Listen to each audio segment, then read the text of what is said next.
What is up, my vixens and vixenettes? Welcome to the first and last time I will probably ever play this game of fucking...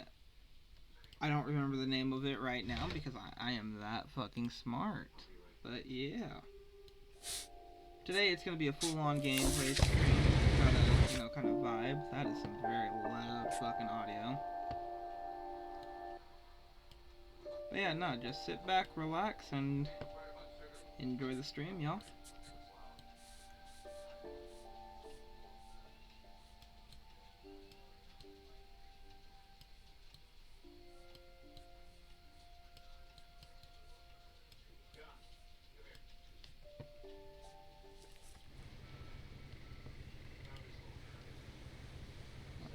Quickly up this.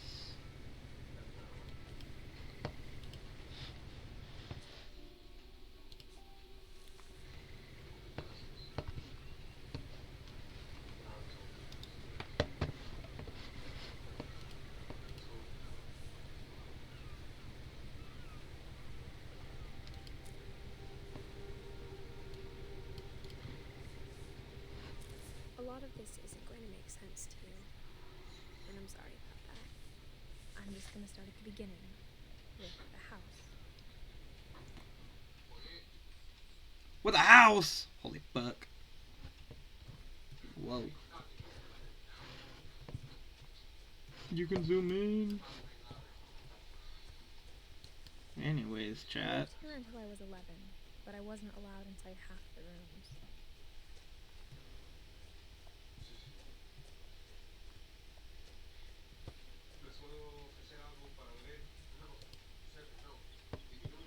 Inside the mailbox were bills from 7 years ago. Urgent. Open immediately.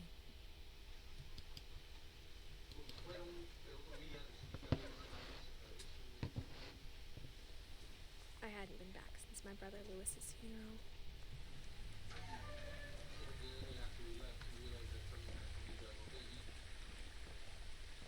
In her will, my mother left me a key.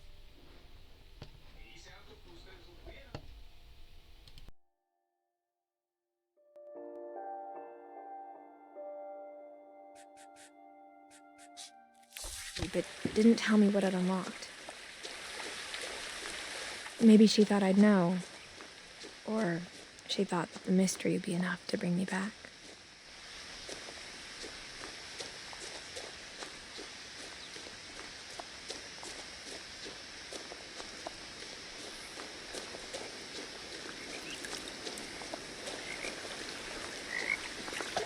The truth is, even after I inherited the house, I never thought I'd come back to it.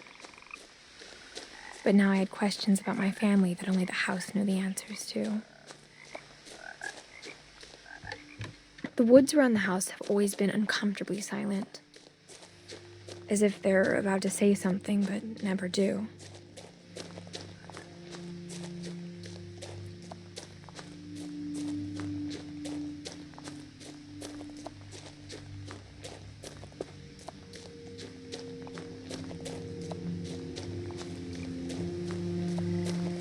The house was exactly like I remembered it, the way I'd been dreaming about it.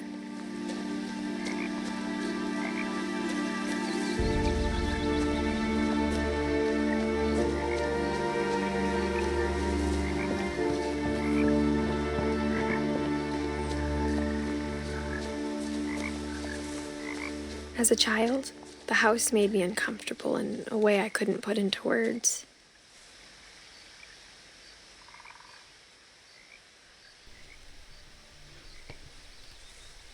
Now, as a 17-year-old, I knew exactly what those words were. I was afraid of the house. I don't like that, chat.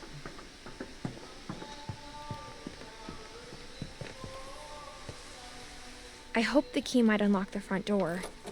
It didn't.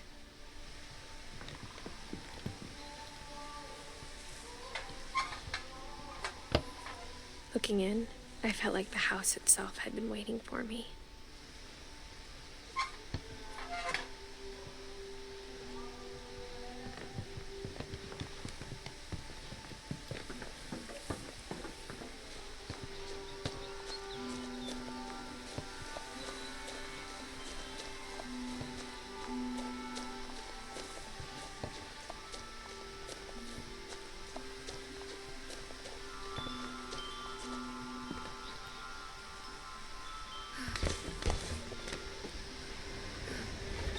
Crawling through the doggy door used to be a lot easier when I was 11.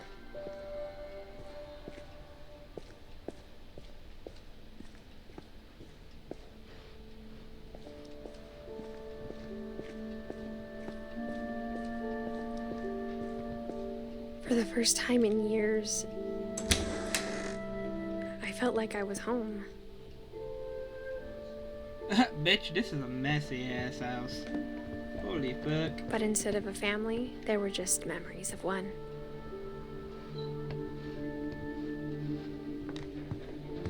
Like how after Louis started working at the cannery, we all got sick of eating salmon.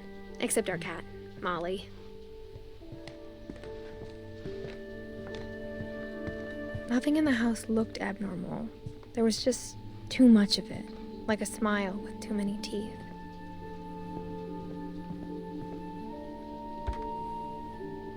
Edie told me once that every Finch who ever lived is buried somewhere in the library. A lot of things got left behind in the whirlwind of that last night.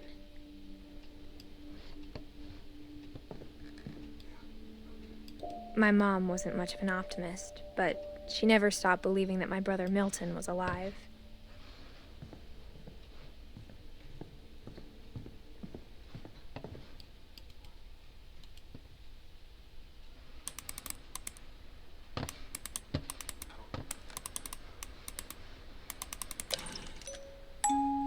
Great-Grandpa Sven built a music box for Barbara, along with the rest of the house.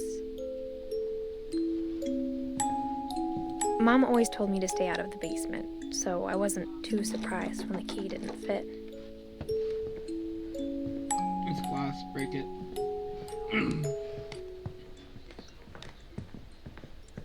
Even the fireplace had a story. Edie told me the bricks came from the original house, after it sank.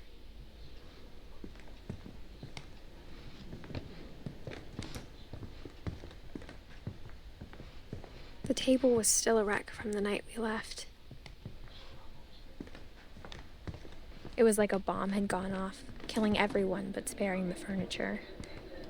My mom was the only one of us who could imagine Great-Grandma Edie living in a nursing home.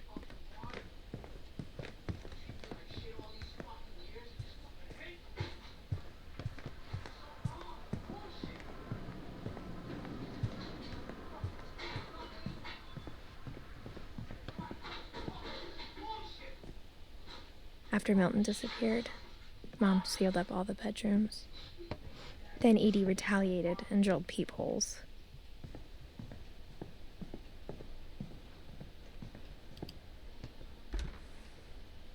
The last time I was in Edith Sr.'s room, I was 10 and she was painting my portrait.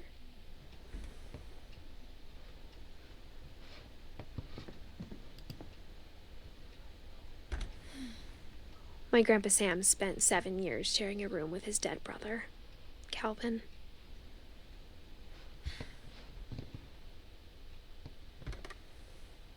As a kid, I just assumed every house had peepholes and sealed rooms you weren't allowed inside of.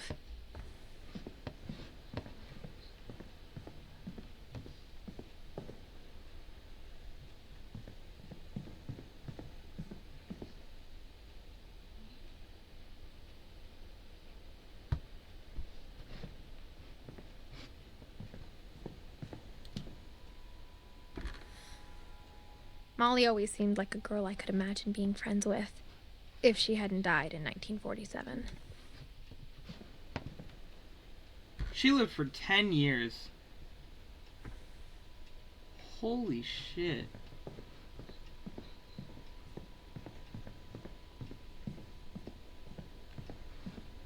Whenever people ask me about my family, the first thing they always want to know about is Barbara.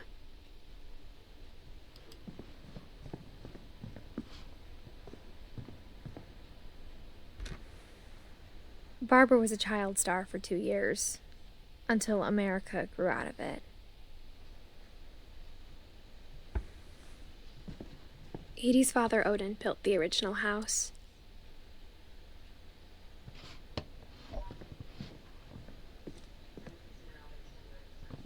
Mom must have locked the third floor stairs on the night we left.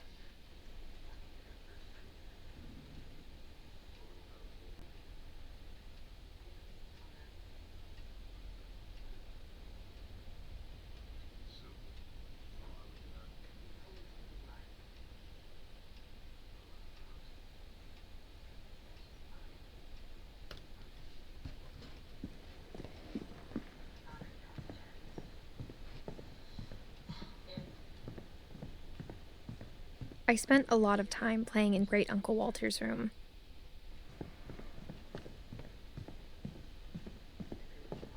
Louis told me there were secret passages, but I never believed him.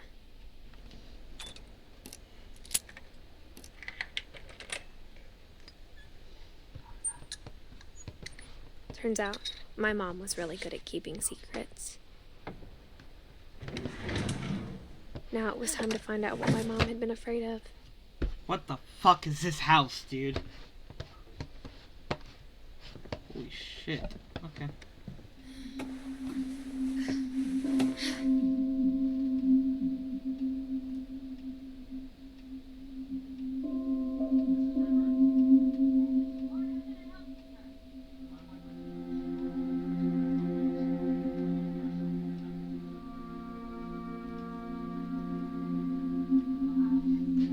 From the paintings on the wall, it was clear my brother Milton had been here before me. Reading this, maybe it sounds like I had a plan, but I had no idea what was behind that door.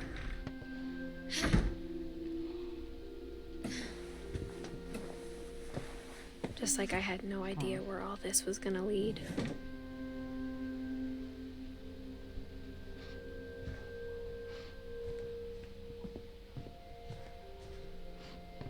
Gorgeous fucking I got view. the sense Holy Edie had fuck. spent a lot of time here.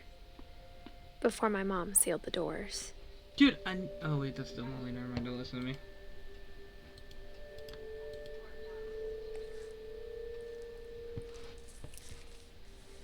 December 13th, 1947. Dear Diary, I'll be gone soon, but I wanted to tell somebody about what's gonna happen. It started when Mom sent me to bed without dinner. I woke up and I was starving, so I looked around for something to eat. What the fuck is this game, dude?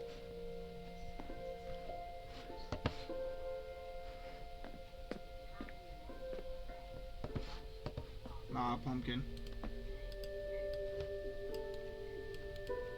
My Halloween candy was all gone.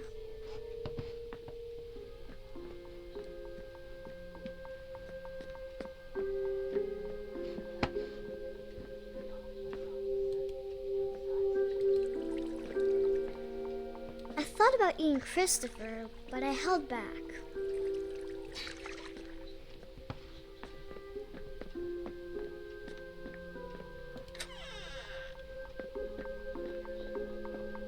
I kept eating and eating.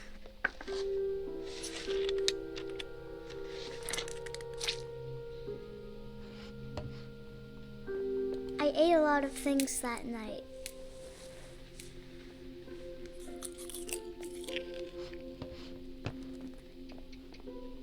Then I heard chirping outside my window.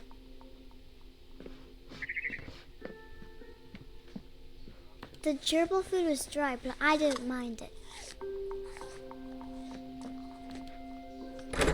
Mom, can I come out now? Sweetheart, it's late. Go to sleep.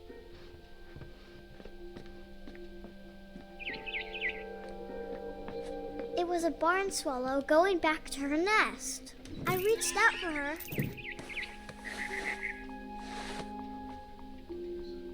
And suddenly, I was What a the fuck? cat. Huh? What? Okay. I'm literally a fucking cat.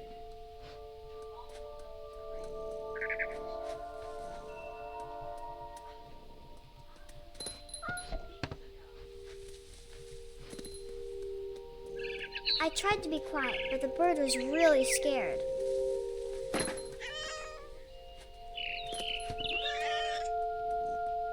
Oh.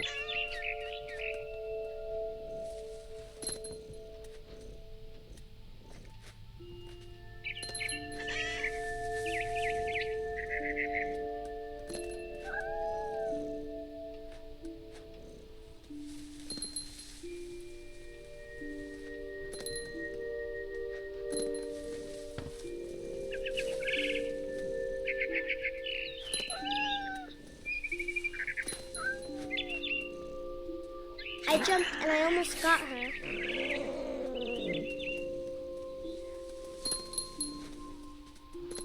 I could tell she was getting really tired. Now I was up in the big tree. I promised Dad I wouldn't climb it anymore. All I cared about was eating that mama bird. I gobbled her up. And suddenly, I was an owl. First, all I heard was the wind. Then I heard little teeth nibbling in the grass.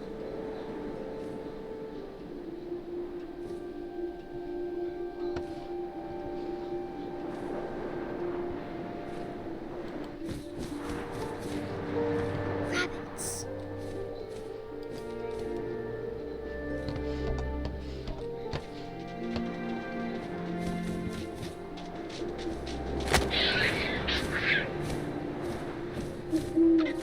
I imagined his face looking up and seeing mine through my talons. I swallowed him up, and I didn't chew one bit. Then I flew off to find something bigger.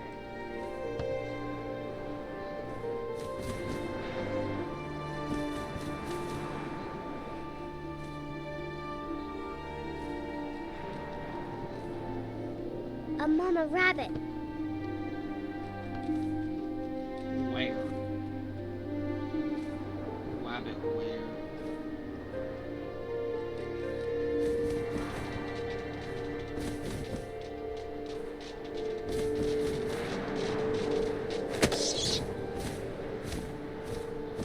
She was almost too big to carry. I started choking, but I couldn't stop eating. And suddenly, I was a shark.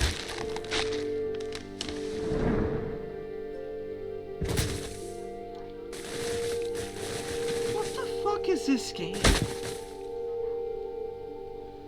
I'm a shark.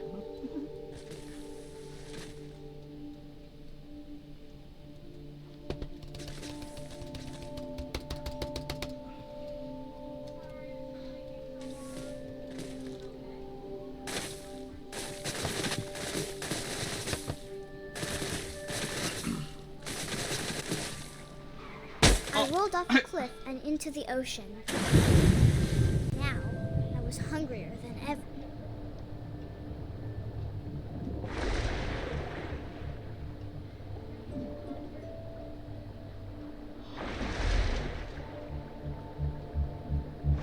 I wanted fat, juicy seals.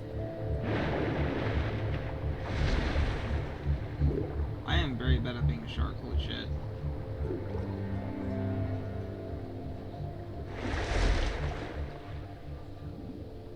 Where'd it go?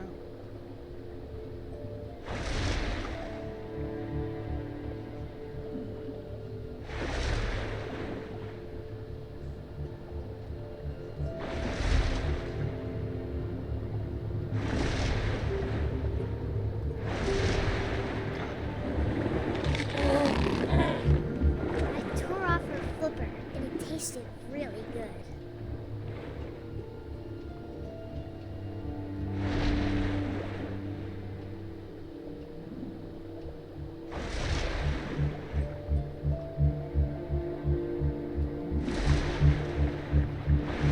I grabbed on tight, but I was so hungry I jumped out of the water.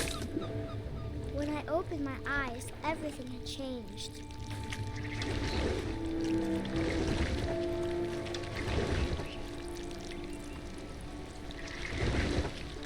Now I was a monster and I smelled people everywhere.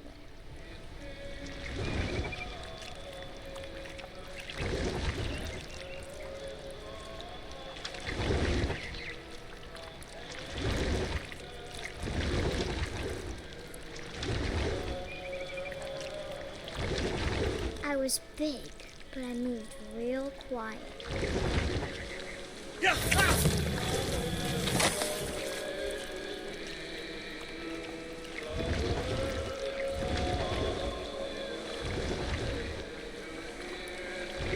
I wanted to stop, but also I didn't.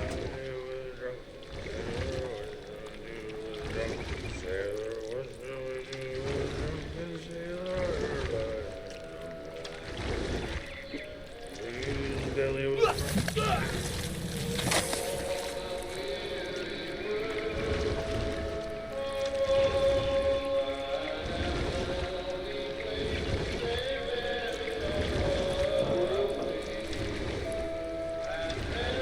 the last passenger, I was still hungry. Across the water, I smelled a good meal, something I had to have, so I swam towards it.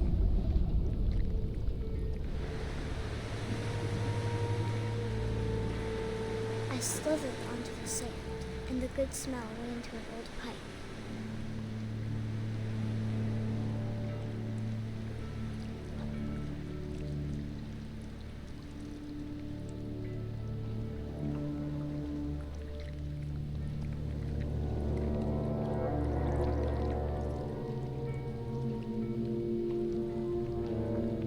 I got closer and closer.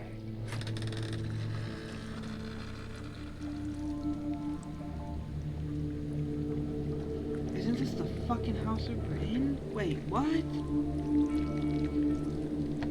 can't even use my mouse.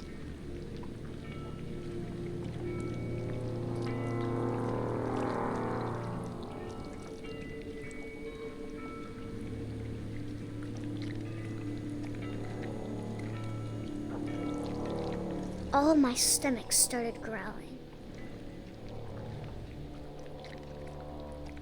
And suddenly, I was me again. I held my breath for a long time, but I couldn't hear anything. I think it's waiting for me to fall asleep.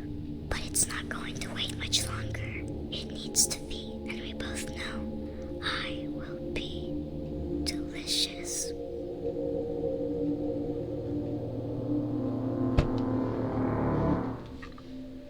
What the fuck is this game? What the fuck?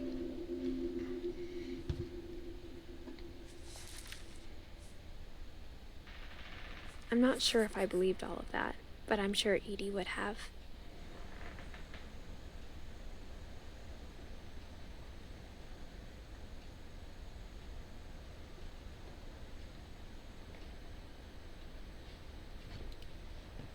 Okay, now bird. Cat. I heard a cat.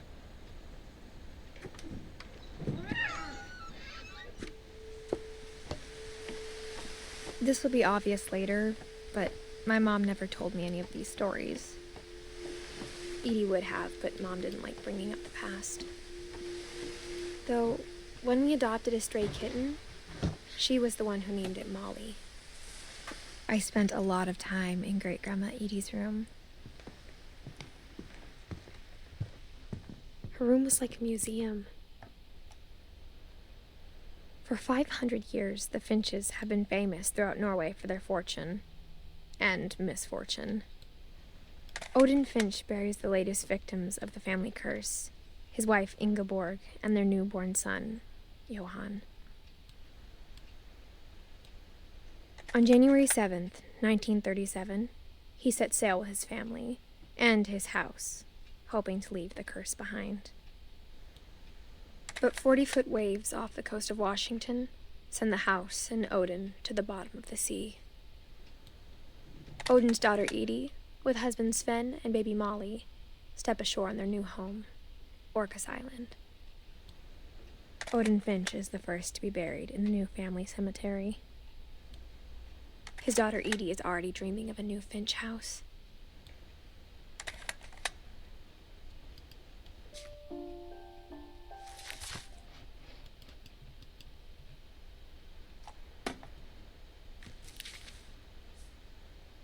Whatever's wrong with this family, it goes back a long ways.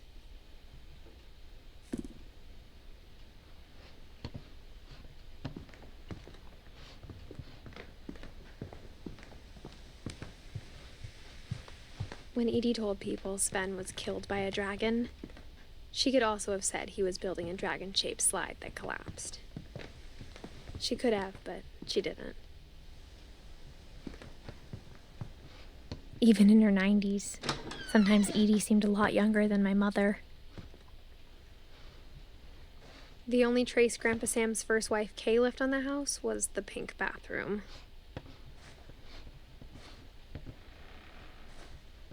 It was a pretty big trace.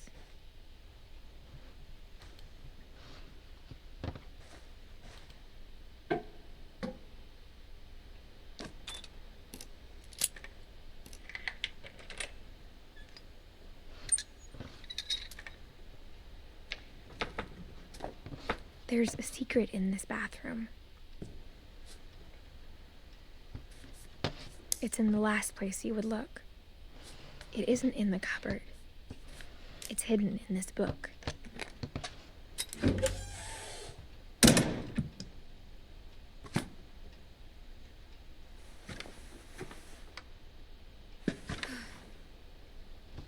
Sven gave Sam an old camera he'd refurbished. He never put it down.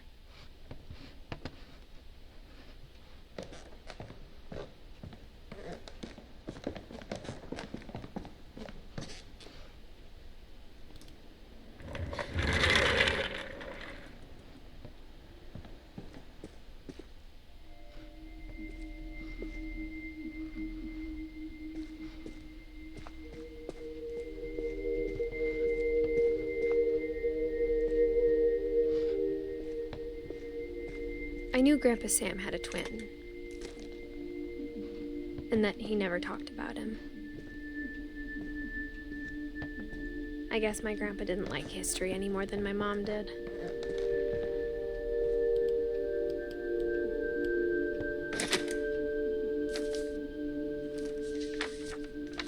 How I Want to Remember My Brother by Sam Finch. The thing I remember is that when he made up his mind, that was it.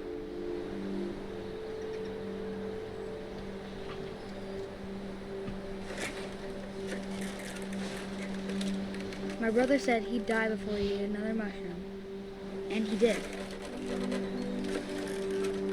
At Barbara's funeral, we swore we'd never be afraid again, and he wasn't.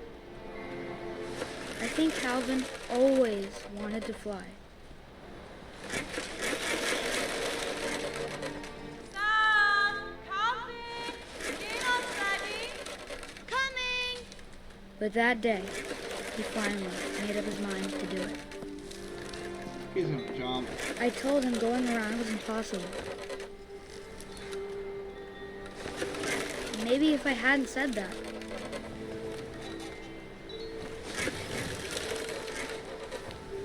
Calvin! I'm not gonna tell you again! maybe if the wind hadn't picked up, He's gonna break. then maybe he'd still be here. But I doubt it. I think he'd already made up his mind. That's what I want to remember about my brother.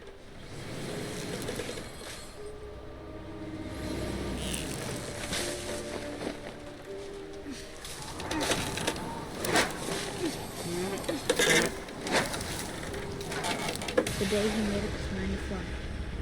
And he did.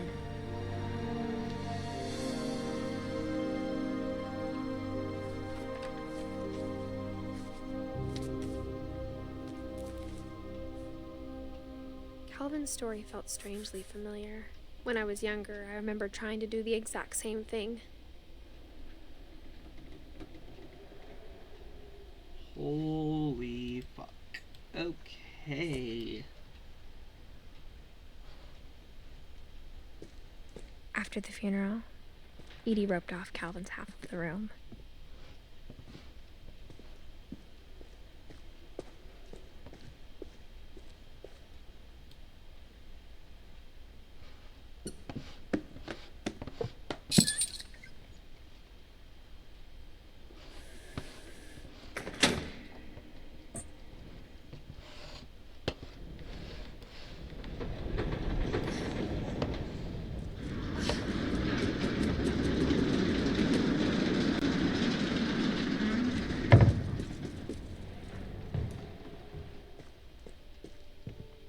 The passages were a pretty tight fit. They'd obviously been built for smaller hands and bellies.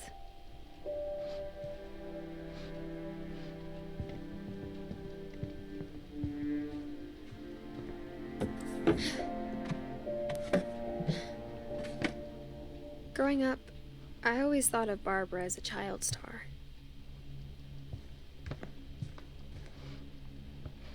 I never thought about how hard it must have been for her afterwards.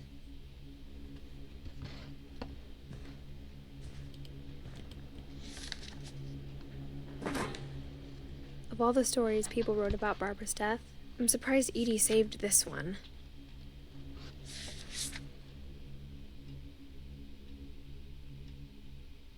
Old Jack here with another ghastly tale inspired by America's most unfortunate family.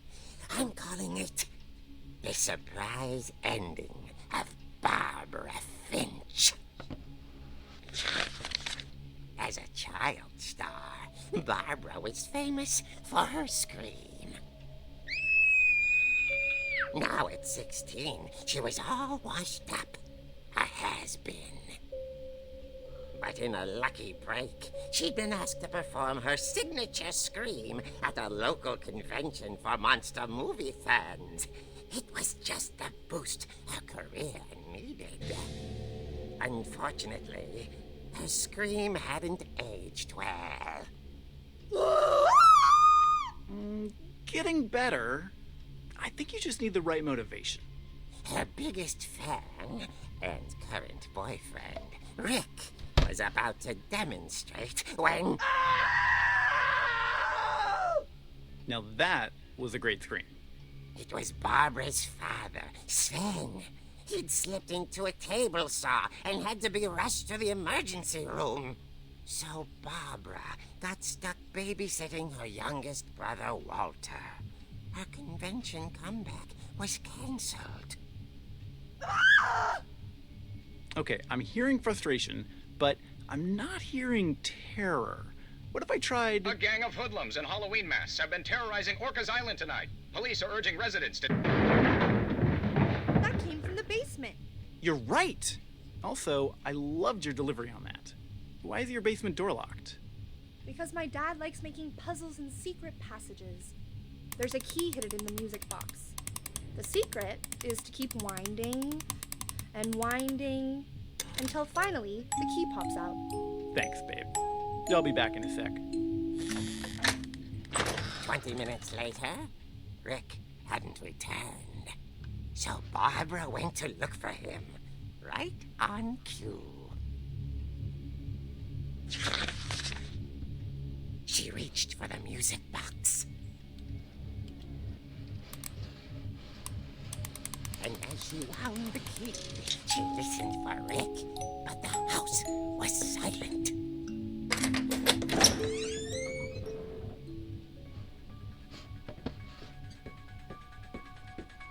This is probably copyrighted fucking music. God damn it. She found Rick's crutch and imagined the worst.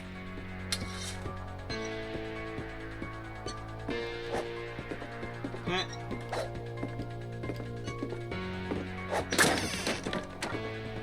The gang's leader is the infamous Hookman killer, Dr. Carl Hamill, who impaled and then ate his family 10 years ago tonight. I'm about to die, chat. The old fridge rattled and grew still. Oh dear! Oh! Rick? Barb, relax. I was just trying to scare you to help you find your scream. Well, I'm not scared, Rick. I'm furious. Then act furious. All I'm getting from you now is that you're hurt and confused and She threw him out, but she kept a little something to remember him by. Barb, have you seen my other crutch? And she was still holding it when she fell asleep watching the late picture show. Hours later... Barbara! Walter, what's going on up there? Ah! Okay, I'm coming up, but if this is a trick, you're dead, Walter.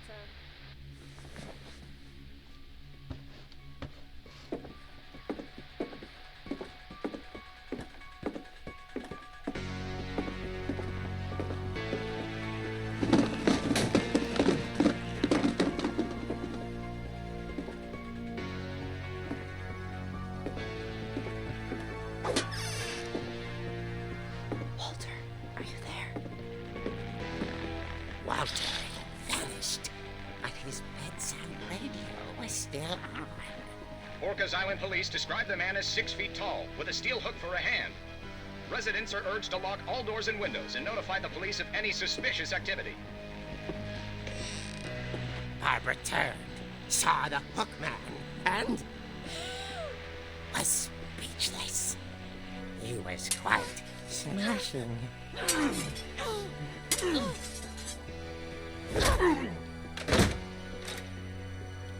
And he was. He couldn't get enough of Barbara. Okay, Barbara, there's gotta be another way out of here. That night, she played her part beautifully.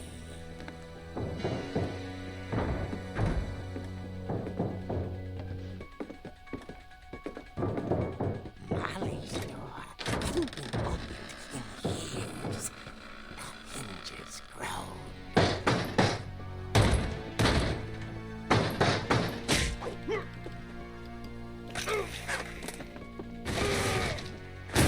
He wasn't moving, but she sensed the story might not be over yet.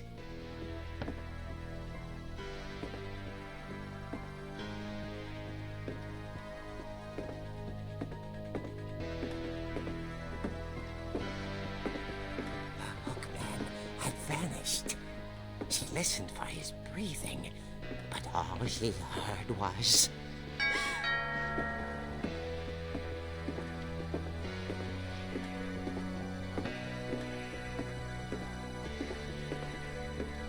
At the door, she heard whispering.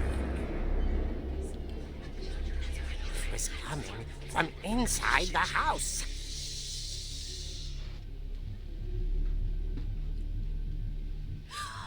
Oh dear. Oh dear.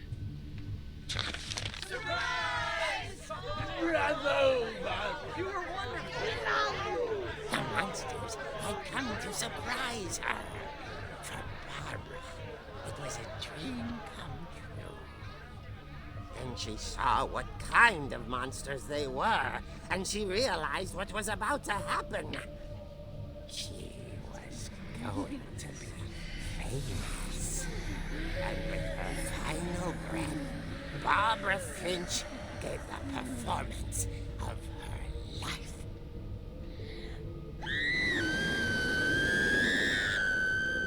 I wasn't there myself, but I hear Barbara was magnificent. Poor girl. She had a taste for stardom. But unfortunately, so did her fans.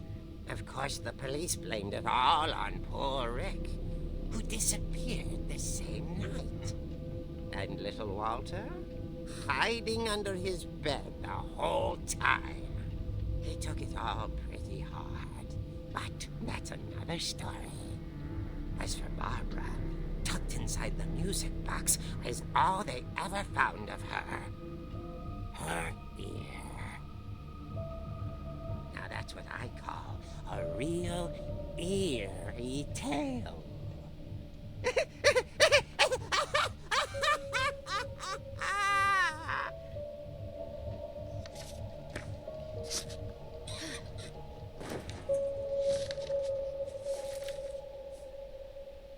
Edie told me all Barbara wanted was to be remembered, as absurd as that comic was. Maybe what Edie saw was a happy ending.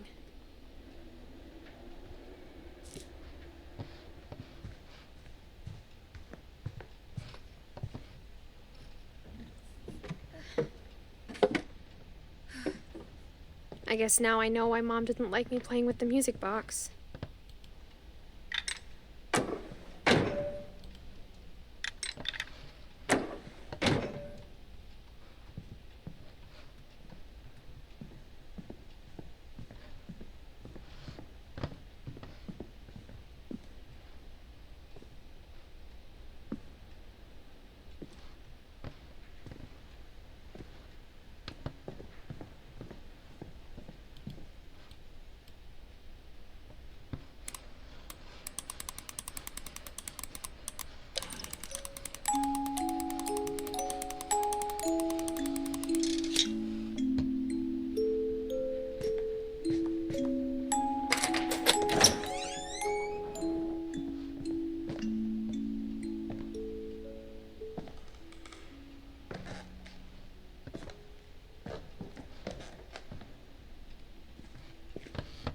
Yo, who wants to play billiards?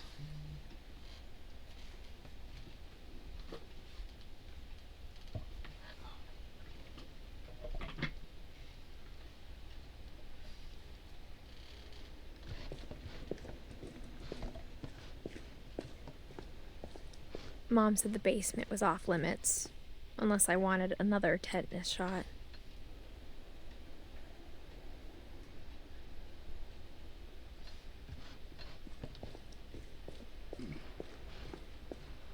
I saw Edie sneak down to the basement once, carrying packages.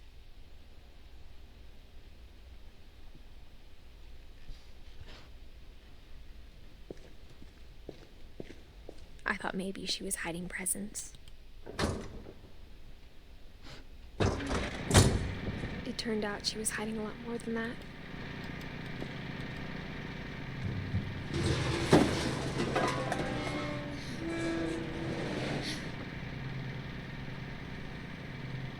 I remember asking Mom once about where Walter had gone. She said after Barbara died, he got as far away as he could. If there's a pattern in all these stories,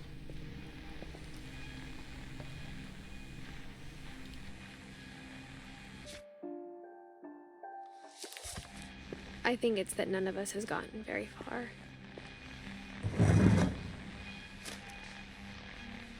Goodbye, everyone. I can't believe I've been down here for 30 years.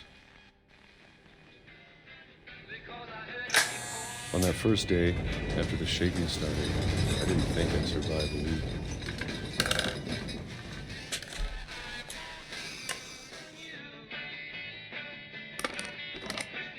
But after a few days, I settled into a routine. That's what kept me sane. Having a schedule, living for today. I always expected to be dead tomorrow. But if you wait long enough, you get used to anything.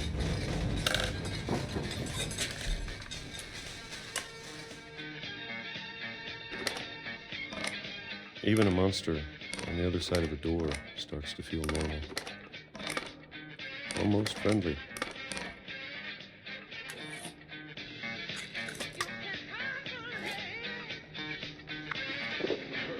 And then one day, everything just stopped. Whatever that thing was, it was gone. Maybe it got tired of waiting. Or maybe I just got tired of being afraid.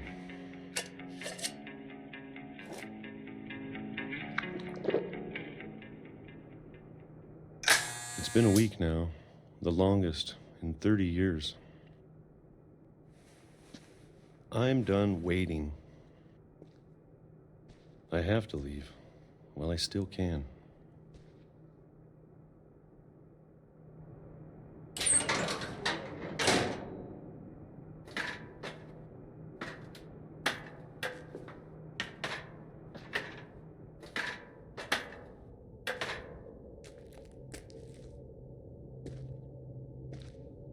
I know it's out there somewhere.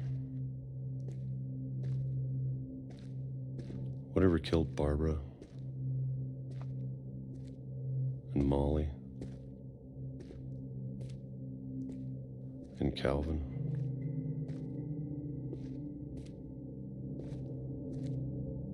Maybe this is all a mistake. But I need to stop living the same day, even if it kills me.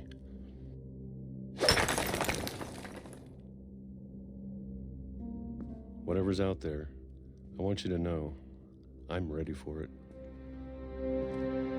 I'm going to appreciate all of it, especially the food. I don't mind if I only have a year left,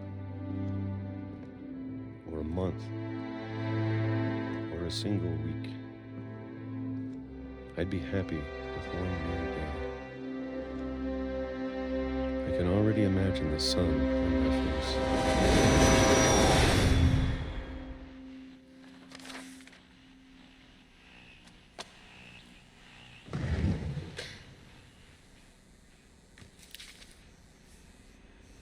Walter died when I was 6. I can't believe my mom never told me he was down here.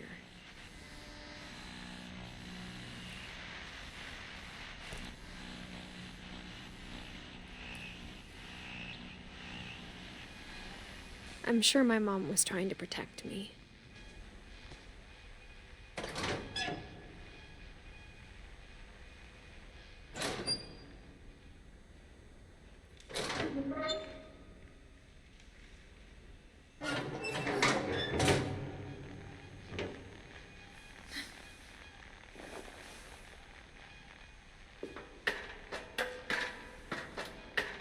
Maybe she was afraid I'd end up like Walter.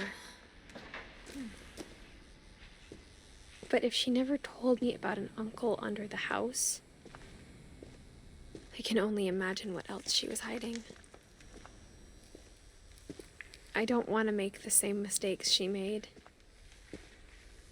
trying to bury something that's still alive.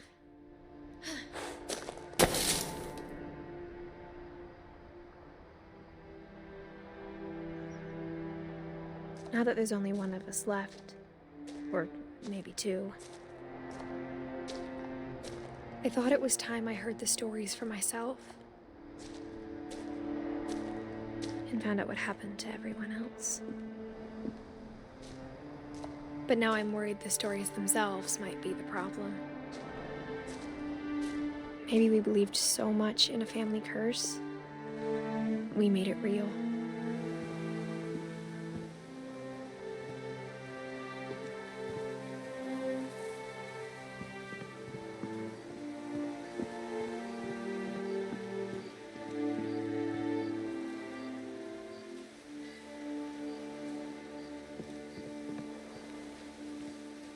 I don't know if I should even be writing this.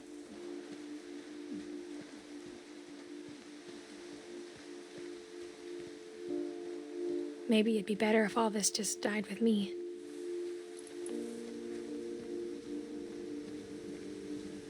But I thought you should know about your family.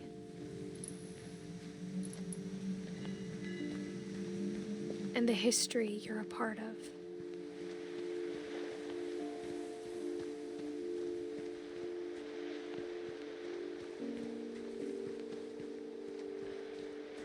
Though to be honest, I feel as lost as you probably do right now. I think the people in these stories believed them, for what that's worth.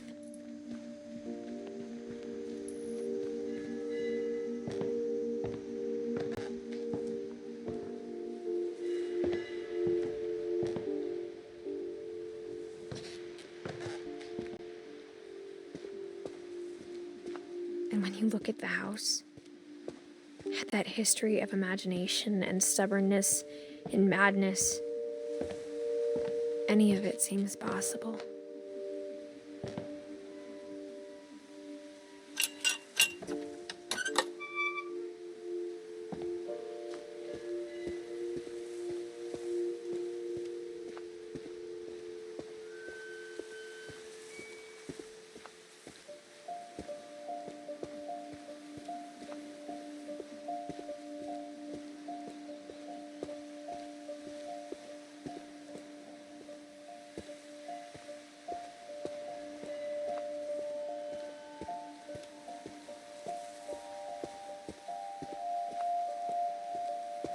I think we've been surrounded by death for so long, we've just gotten used to it. What kind of family finishes building a cemetery before starting the house?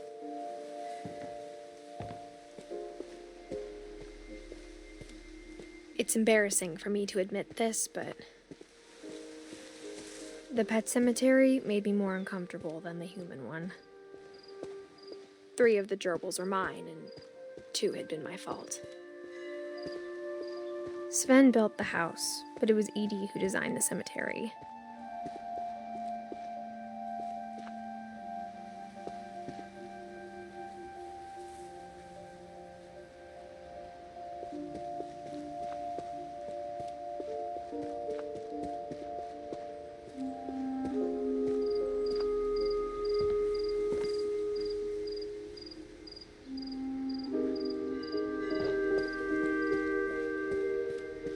I'm sure Odin's monument had been Edie's idea. My mom was always trying to move on, but for Edie, the past never went away.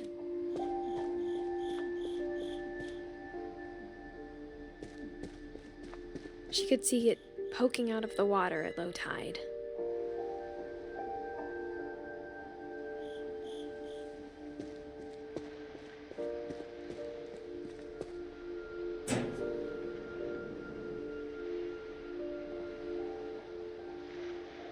Edie said she dreamed about the old house every night.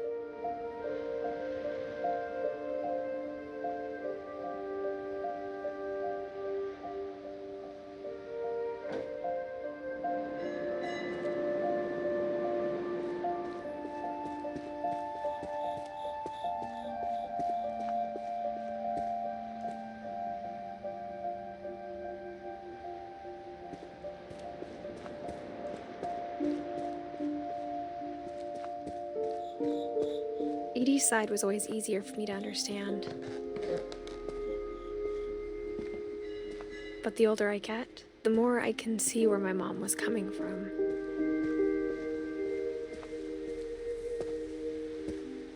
She lost 2 of her brothers, just like I did. I get why she tried so hard to protect us.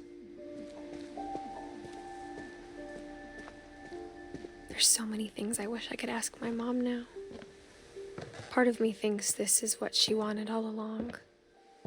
For me to come back someday and find everything out for myself.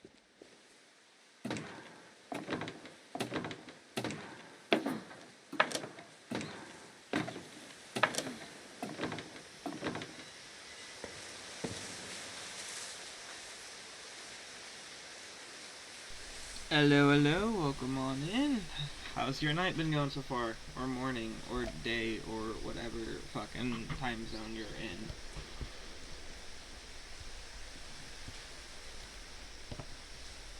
But looking back on it now, if she told me there was going to be so much climbing, I never would have come when I was 22 weeks pregnant. You're pregnant? Hold up.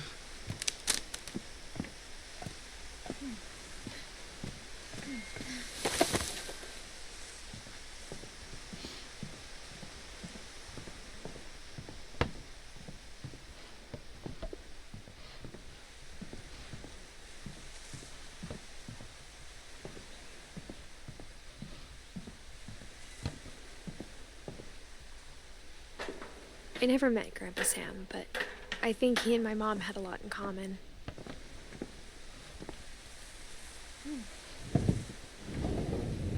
They were both pretty intense.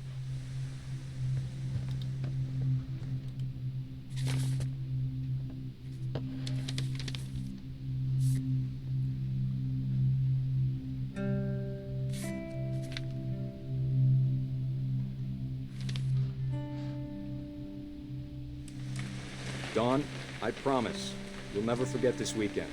Yes, sir. These memories are gonna last a lifetime. Hmm? Am I gonna have to shoot anything? It's a hunting trip, Dawn. Shooting is strongly encouraged.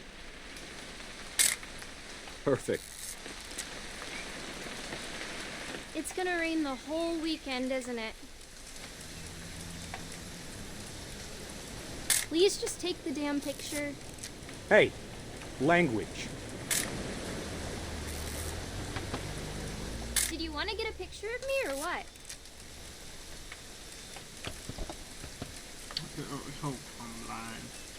I will never forget this weekend, Dad.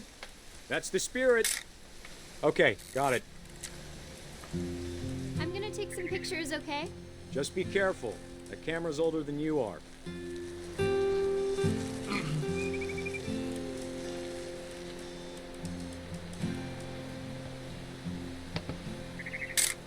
You're right, Dad. It's starting to clear up. Still freezing, though.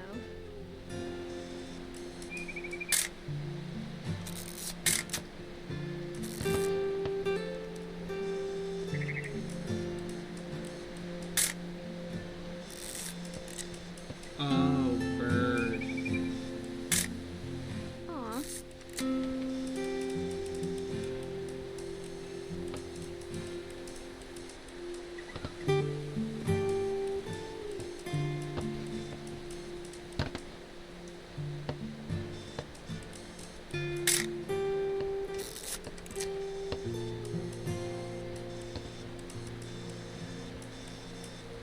definitely should not have drunk all that coffee.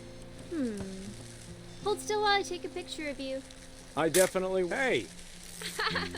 That's a keeper. Nothing quite like being outside. I'm just saying, I'm not always gonna be here, Don. You'll need to remember this stuff, if you want to survive. I'll be fine, Dad. You know who else thought he was gonna be fine? Some guy who died. Don, I'm being serious. I know, Dad. You're always serious. Doesn't being out here make you want to chill out? Well, to tell you the truth, I haven't been out here in 20 years.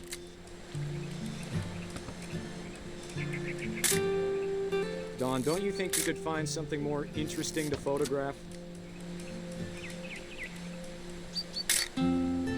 Last time I was with my brother Calvin. Man, that was a great trip. Your grandpa Sven taught us how to fish, how to build a fire. Dad! Good eyes, Don. Dear. Before you take the shot, let me get a picture of you.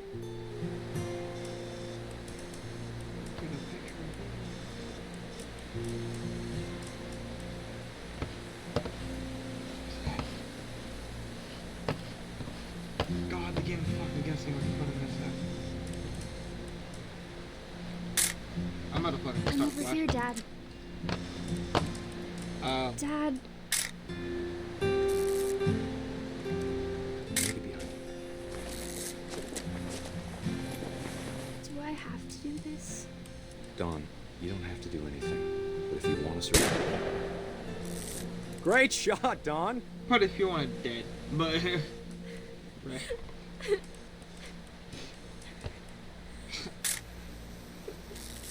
I'm proud of you, Don. Always remember that, okay?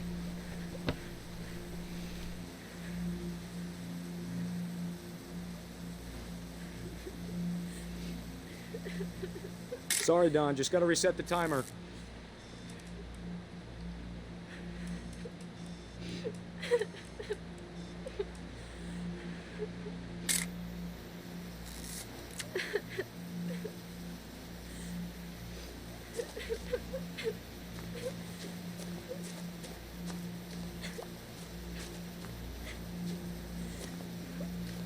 Hang on, kiddo. Just trying to get a shot of the two of us together.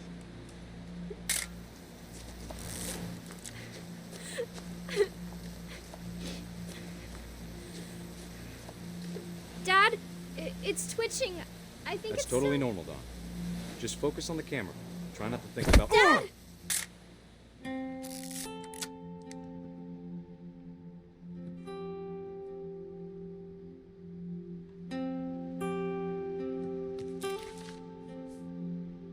Of all these stories, that's the one I wish most that my mom had told me.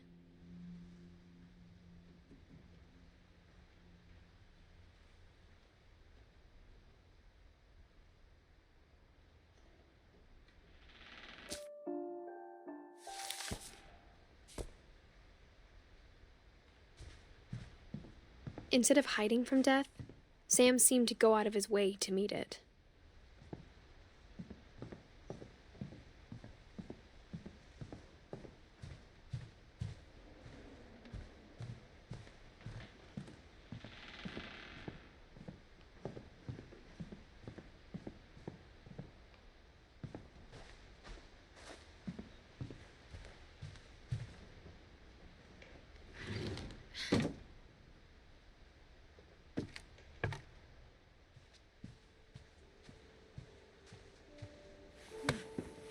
After Sam died, my mom and Edie got really close.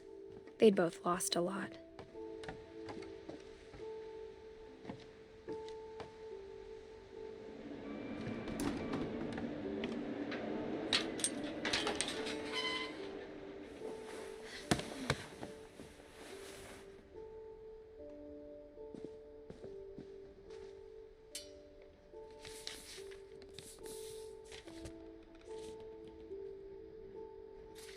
Dear Kay, do you remember the way Gregory used to laugh when he thought he was alone?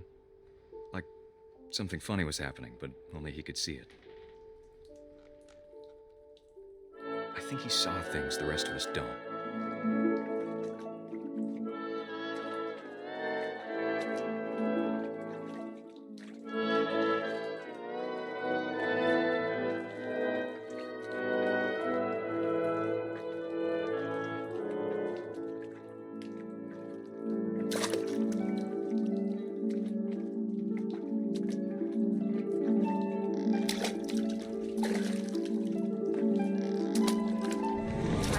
Poor Gregory, it's time to...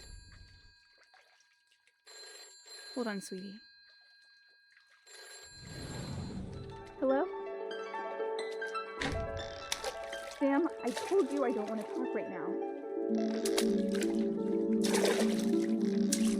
I wonder what he saw.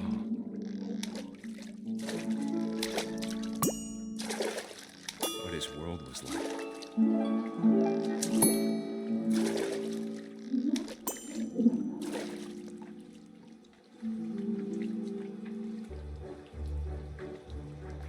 He reminded me so much of Calvin. Lost in his imagination. Whatever it was he saw.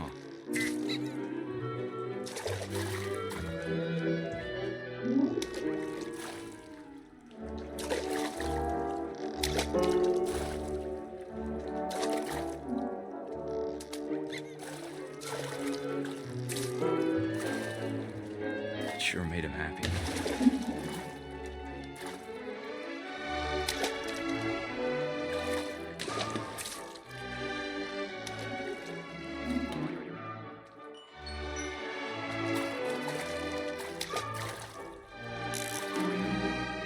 Silly it sounds.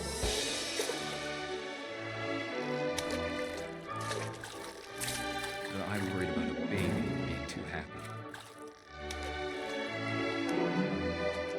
But I could feel him slipping away. Sorry about that, Gregory. I know you did everything you could. Maybe if I hadn't called that night. Damn it. Hold on, I don't want Gregory to hear this.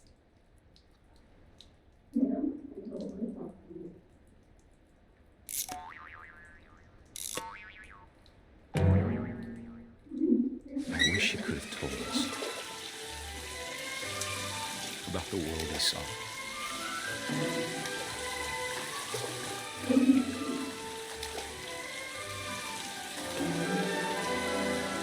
There's so much I don't understand about Gregory, about everything.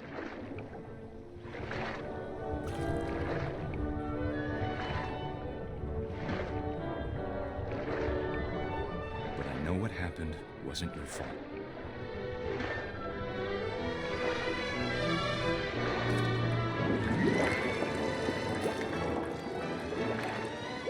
I'm sure he's happy. And he'd want you to be happy too. Good luck, Kay.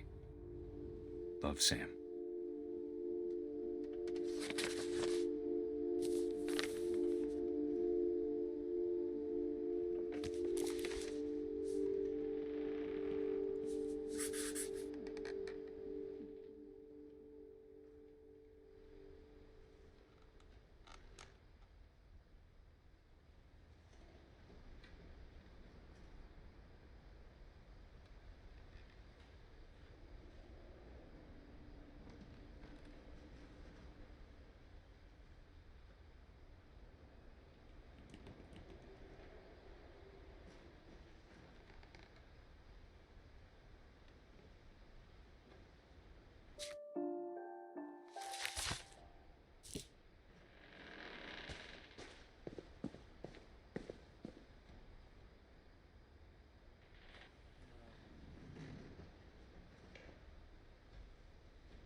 I can't imagine my mom ever writing poetry, and yet... A poem for Gus, who always said the wedding was a bad idea. Our father never hit us kids, at least not very hard, before the day my brother said with teenage disregard that he'd be dead before he'd see a wedding in our yard.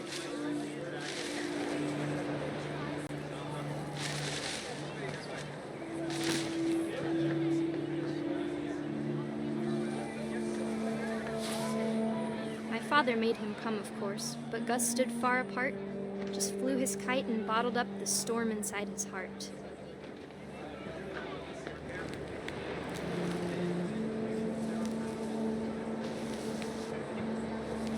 I tried to talk him out of it, but though he'd never met her, we don't need a stepmom, were the words that I now pronounce you husband and wife. You may kiss the bride.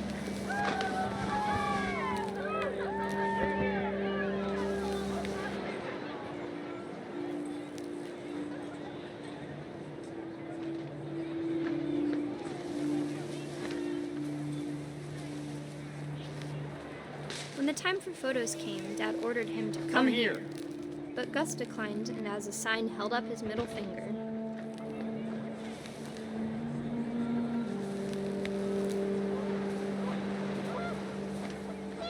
The wind picked up, and panicked geese appeared and quickly went.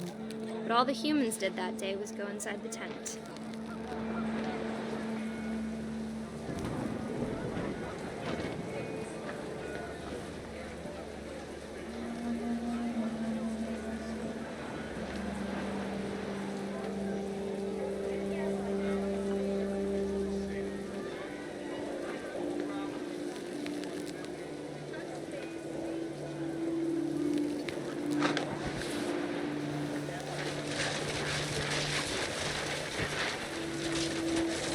The rain came down in buckets then, but no one seemed afraid that nature might destroy the tent our dad had crudely made. The thunder sounded much too close and full of angry power. But all my father said to this was, "Make the music louder."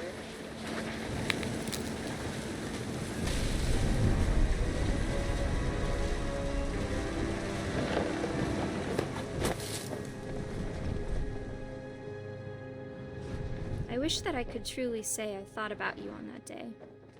Out there on the beach alone, just you, the wind, the sea, and foam. But I didn't, until we found you.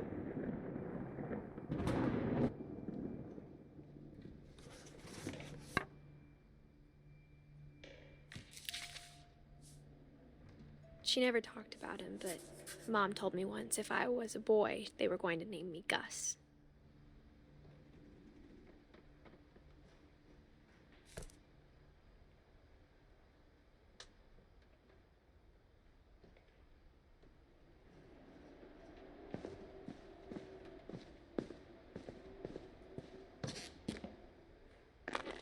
My mom moved up to the loft after her brothers died.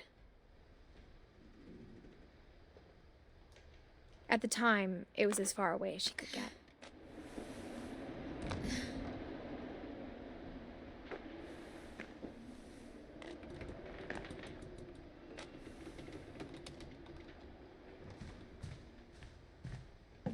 She spent a summer building houses in Calcutta, where she met my dad, Sanjay.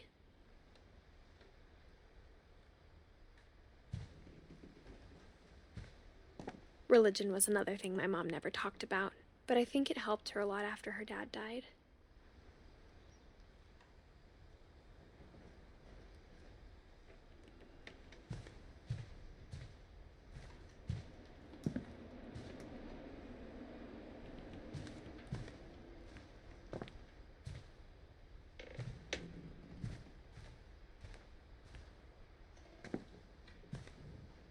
My mom moved to India a week after graduation and got a job teaching English.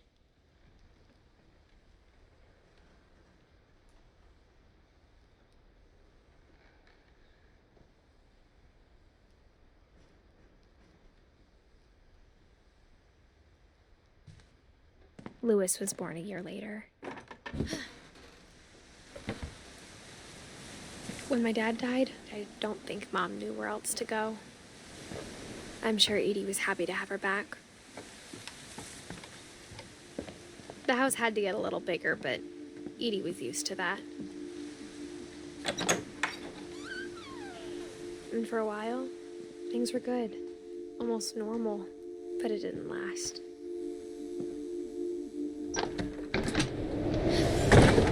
The beginning of the end was Milton's 10th birthday, when Edie gave him a castle.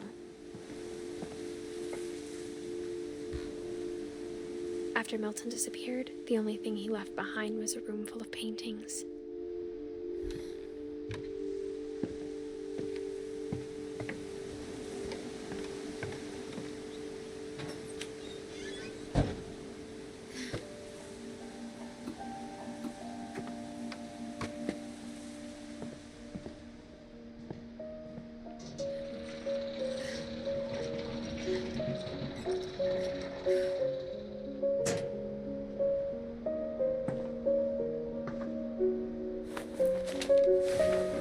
Milton Finch in The Magic Paintbrush.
I was 4 when Milton disappeared.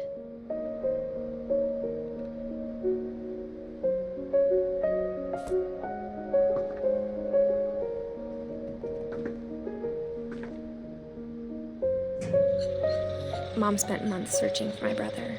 Then she sealed the doors.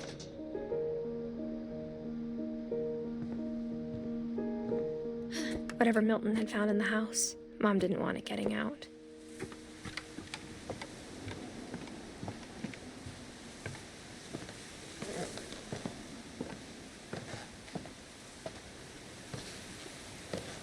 Mom definitely blamed Edie, but I think Louis blamed himself. After he graduated, he just spent more and more time in his room, until Mom got him a job at the cannery. Everyone always told me to stay out of Louis's room, except Louis.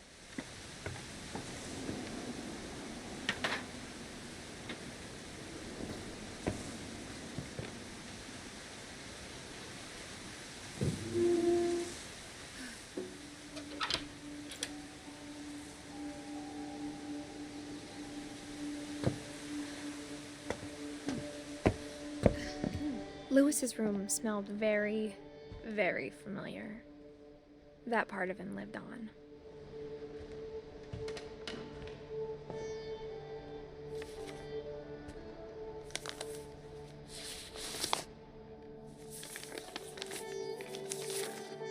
Dear Mrs. Finch, as Louis's psychiatrist, I can understand your desire for an explanation. As I see it, the trouble began in January, shortly after we convinced your son to seek treatment for substance abuse. Newly sober, I believe Louis first noticed the monotony of his daily life.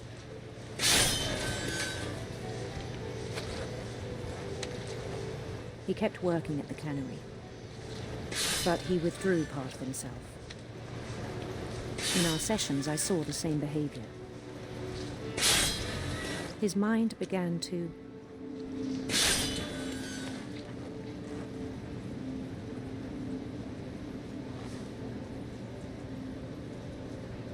wander.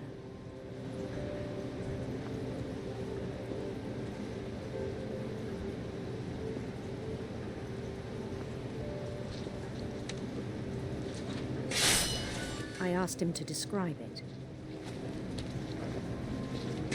He said he started small, imagining a labyrinth. He'd feel his way about.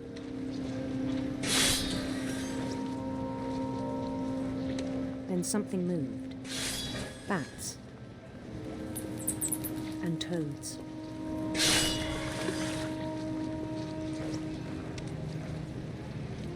And things that have not names.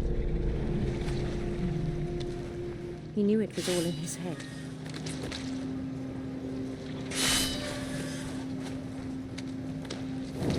He took it very seriously.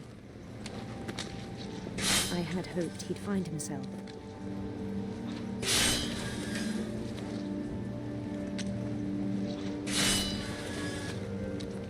But he found something more.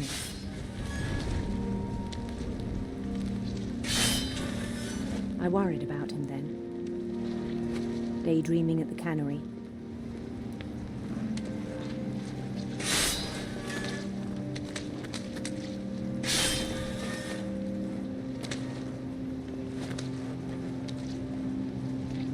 I spoke with his boss,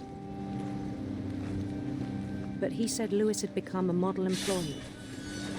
Methodical, tireless, focused. Like a whole new Lewis. So I let him go on.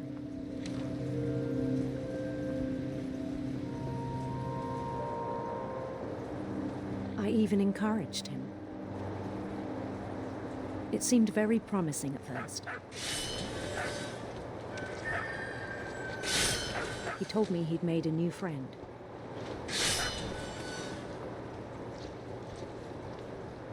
On the edge of a city he named Lewis Topia. He built the city up slowly, brick by brick. Then he made musicians.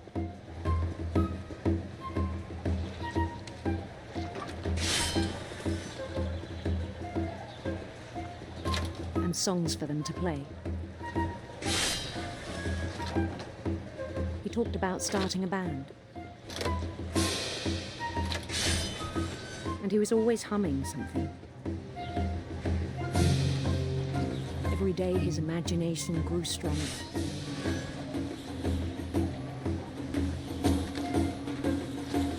He no longer spoke at the cannery. But his chopping was as reliable as ever. Then one day it struck him that all the cheering crowds, even the stones under his feet, were all in his imagination, so he could do whatever he wished.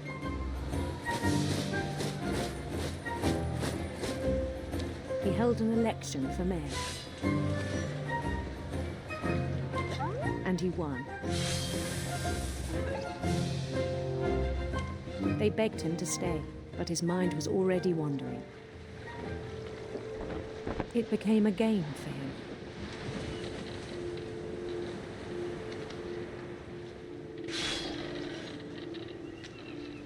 He'd conquer a city, then immediately push on.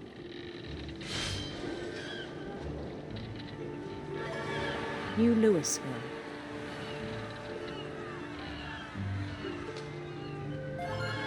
St. Louis. He started drifting away from our reality.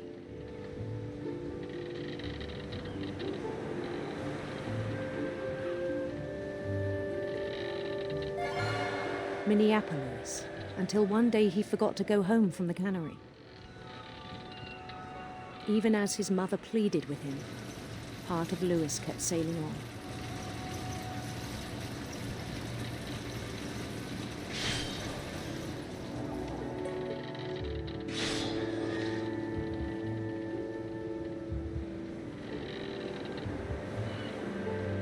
In Louisburg, he heard rumors of a handsome queen.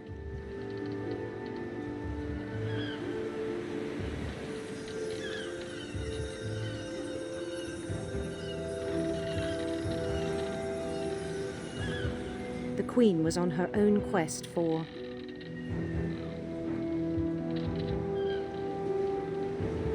radiant rainbows.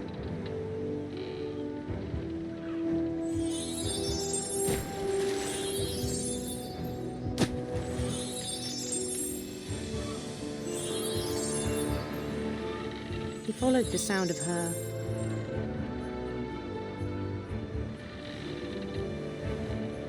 silver harp.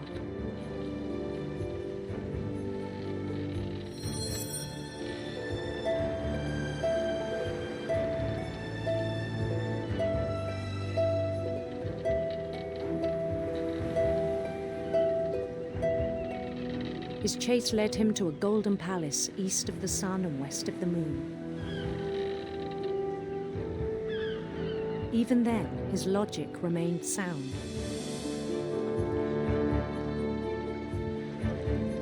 He knew the world was all in his imagination.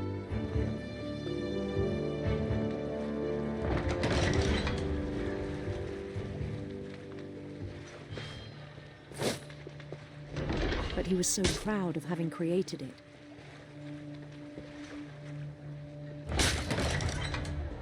In his own eyes, he'd become something greater than a king.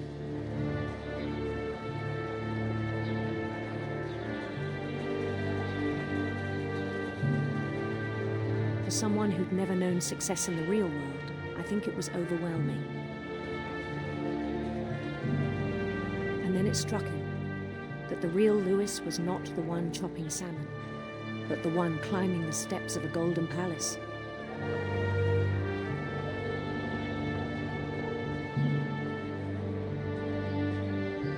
My imagination is as real as my body, he told me. It was hard to argue with him.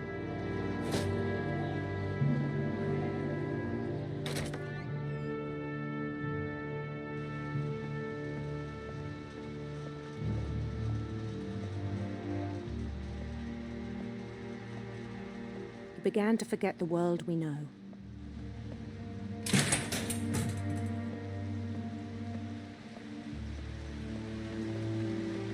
I think it pained him to remember Lewis, the cannery worker.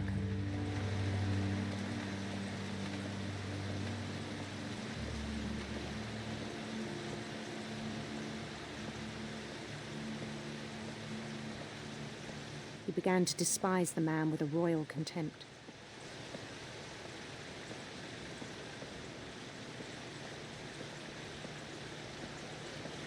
I still thought I could save him. Even after he said he was being crowned king over all the lands of wonder.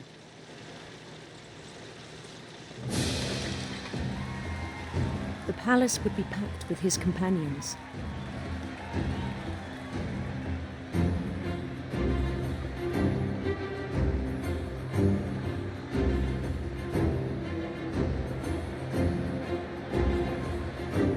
Including the wise Calico who'd insisted on advising him.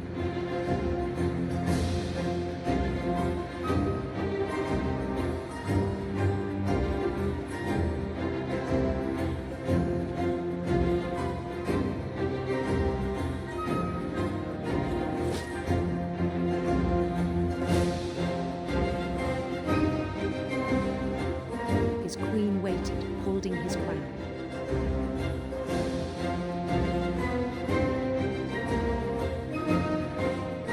There was only one thing left to do.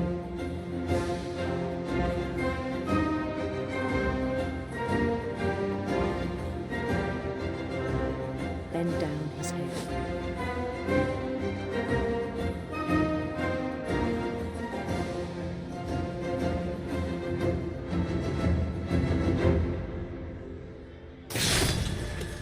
I think you know.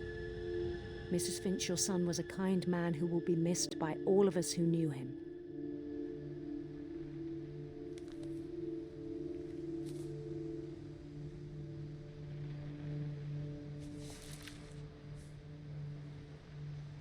My brother was really cool. I wish you could have met him.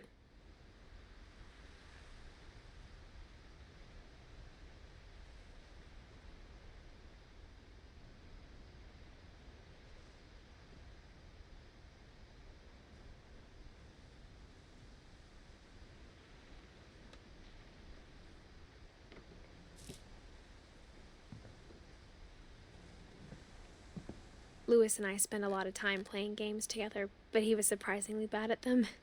He died a lot. He was so proud of being Indian. I think for him, it was a way to be something other than just a Finch.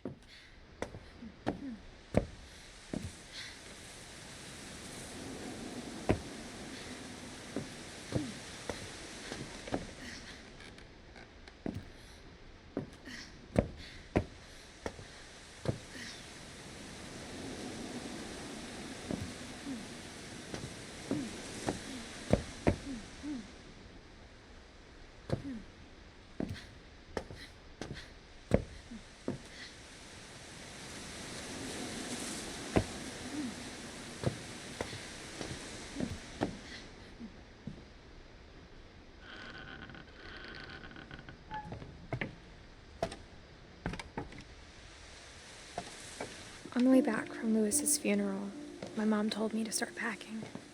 She waited until the day before we left to tell Edie. I'm not sure if she wanted to make it easier or harder. I wish we'd stayed. But I understand why we left.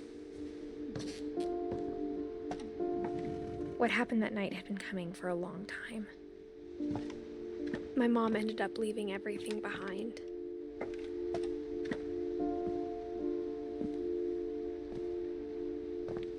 Maybe it should have come sooner.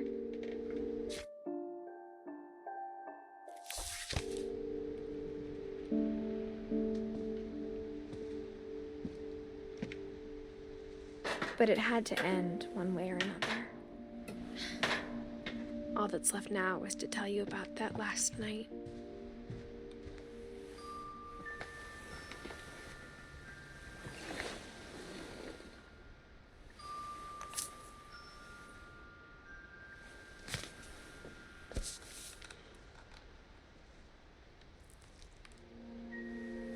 That whole last day, Edie just watched us pack and didn't say a word. Until supper, when she raised her glass and said, "To our final night together, and all our final nights apart." Grandma, you know what I said about alcohol. Some of your medications are very Edith, specific. I left a present for you in the hallway. Why don't you go open it? The grown-ups have to argue now. I'm sorry, you're right. We're all leaving tomorrow. Let's just enjoy our last... I'm not leaving. Edith, you're excused.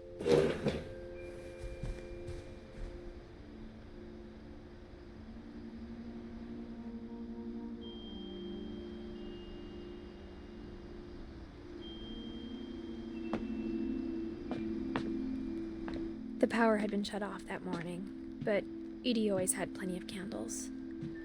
When my mom sealed the library, I don't think she knew about the other entrance. Or that Edie had a key to it.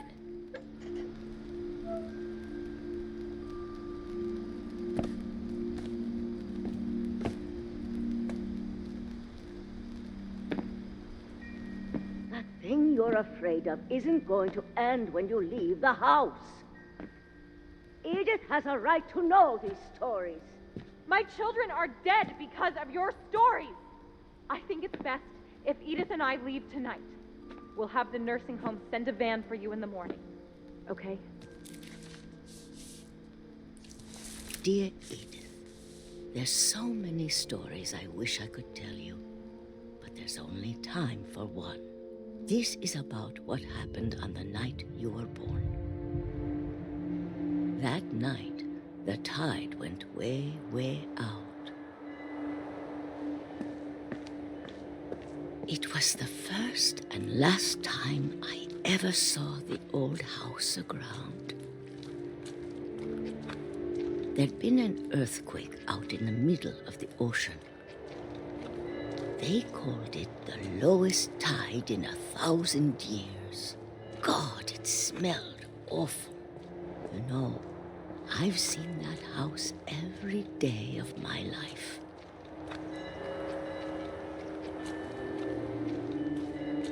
But I never thought I'd go back to it.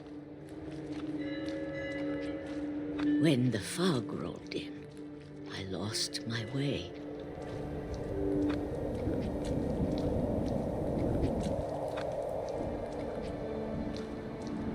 I got turned around.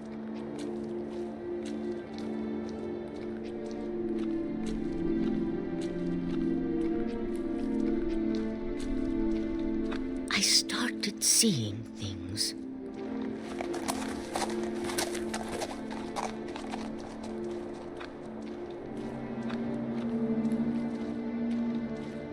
Things I'd forgotten had ever existed.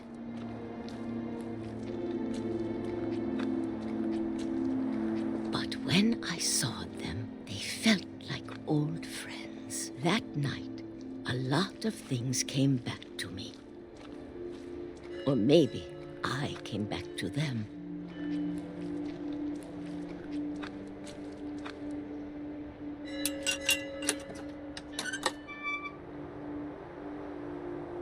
Things I can't explain, but that I need you to try and... Edith, what are you doing in here?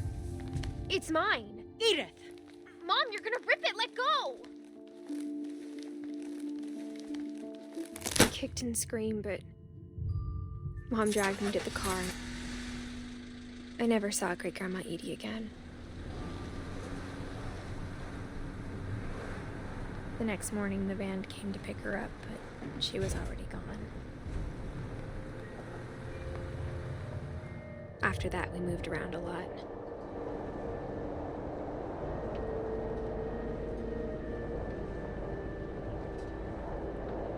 We both tried to make the best of it.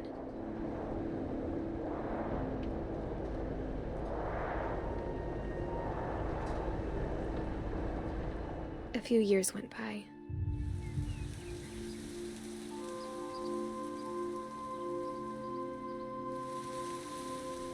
My mom didn't like to talk about it, but she started getting sick a lot. The rest happened pretty quickly.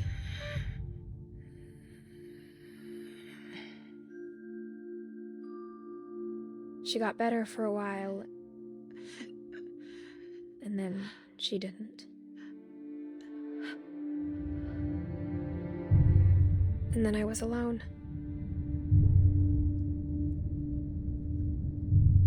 The last Finch left alive.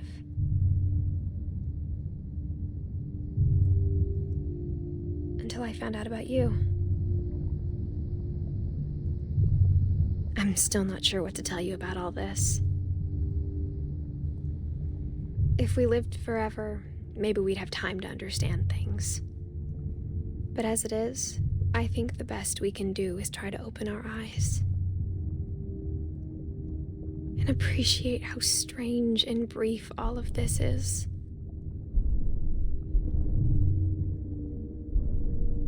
This journal was supposed to be for you. But now I hope you'll never see it. I just want to meet you and tell you all these stories myself. But I guess if you're reading this now, things didn't work out that way.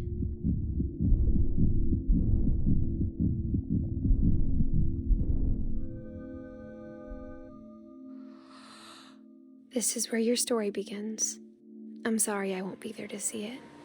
It's a lot to ask, but I don't want you to be sad that I'm gone. I want you to be amazed that any of us ever had a chance to be here at all. Good luck.